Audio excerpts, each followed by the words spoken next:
Hey, friend, on this segment of Blossom Where You're Planted, I feel like I got to do that when I do the intro because it's like a flower coming up. Stay with me. One of my favorite things to remind you is to focus on your sphere of influence and control. It is so easy to be outside of what you can control and influence and be caught up in all the craziness that's happening outside of you. Y'all, we see it all the time. We see it all on social media. We see it in the news. We see it in the world at large.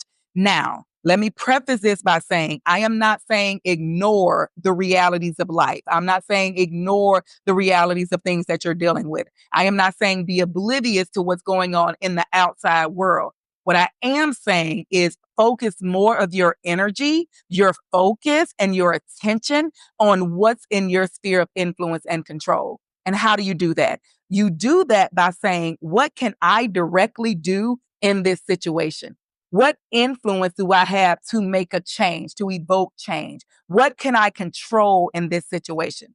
Here's the thing. You cannot control another human being in any capacity. And I know some of your parents are like, tell me I can't. You're not controlling your baby. You're rearing your child up and you're giving them guidelines and you're giving them rules and responsibilities and you're shepherding them along the way, but you aren't controlling them because anytime they don't do what you tell them to do, that's evidence that you can't control them. So you can't control another human being. So knowing that, and with that being said, then what can you control?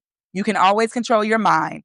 You can control your mood and you can control your emotions.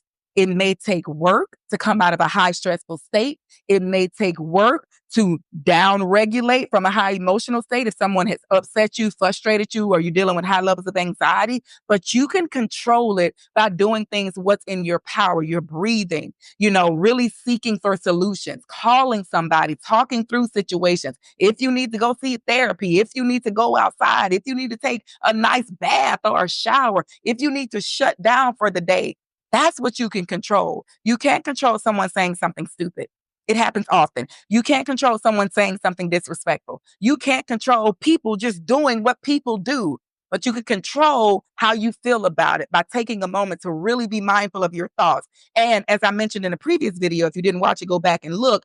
You can always control having that crucial conversation to tell someone how their behavior is impacting you. So be very mindful about your sphere of influence and control. If you can't control it, lovingly release it. Take back your power, take back your peace, and be very present in the moments of what you can control so you don't feel like you're just off kilter and like everything is going on around you and you have no control over it. You do. You always got control over you. So be mindful, mind your mind, and control what you can control, influence what you can influence, and everything else, just let it go. And one of the things I often tell my clients, especially when they work in really crazy work environments, just watch the circus. You don't have to become a part of it. Just watch it from afar. Be okay, do your good work, and then go home and live your best life.